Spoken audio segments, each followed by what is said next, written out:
अर्थव्यवस्था पर एक अच्छी खबर है। कोरोना के चलते बुरे दौर से गुजर रही अर्थव्यवस्था के जल्द ही अच्छे दिन आ सकते हैं और साथ ही अर्थव्यवस्था पहले की तरह रफ्तार पकड़ सकती है। रिपोर्ट देखिए। कोरोना ने सभी देशों को आर्थिक रूप से कमजोर कर दिया है और कई देशों की अर्थव्यवस्था इतनी खराब हो चुकी है कि उन्हें इससे उबरने में लंबा वक्त लगने वाला है। इन देशों में भारत भी शामिल है और भारत में भी अर्थव्यवस्था के हालात खराब हैं, लेकिन हालात सुधरने की उम्मीद दिख रही है क्योंकि अर्थव्यवस्था के मोर्चे पर अक्टूबर के पहले हफ्ते में केंद्र सरकार के लिए कई अच्छी खबर सामने आई। कई आंकड़े जारी हुए, इसमें अर्थव्यवस्था में सुधार के संकेत मिल रहे हैं। वहीं अब HDFC के CEO ने भी भारतीय अर्थव्यवस्था को लेकर बड़ी बात कही।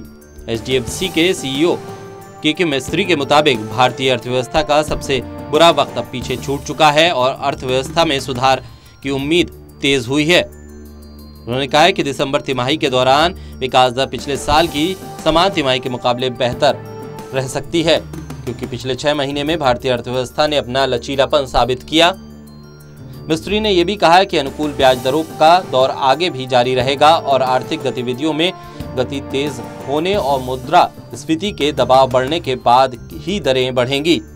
हालांकि उन्होंने कहा है कि ब्याज दरें अपने निचले स्तर पर आ चुकी हैं और कृषि के बाद अब सबसे ज्यादा रियल एस्टेट और अचल संपत्तियों के कारोबार में रोजगार के अवसर हैं, इसलिए इस सेक्टर पर फोकस करने की जरूरत है। साथ ही मैन्युफैक्चरिंग क्षेत्र को भी मदद किए जाने की बेहद जरूरत है। वहीं कोरोना संकट के बीच सितंबर में मैन्युफैक्चरिंग के मोर्चे से ही अच्छी खबर आई। PMI के आंकड़ों के मुताबिक सितंबर में मैन्युफैक्चरिंग गतिविधियां 8.5 साल के उच्च स्तर पर पहुंच गईं।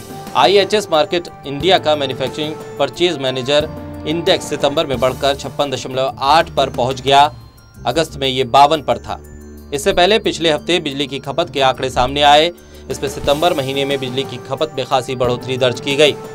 देश की कुल बिजली खपत सितंबर में 5.6% बढ़कर 113.54 अरब यूनिट्स रही। इसके अलावा सितंबर में GST कलेक्शन में भी शानदार इजाफा हुआ। वित्त मंत्रालय की ओर से जारी आंकड़ों के अनुसार सितंबर में GST कलेक्शन 95,480 करोड़ रुपए रहा।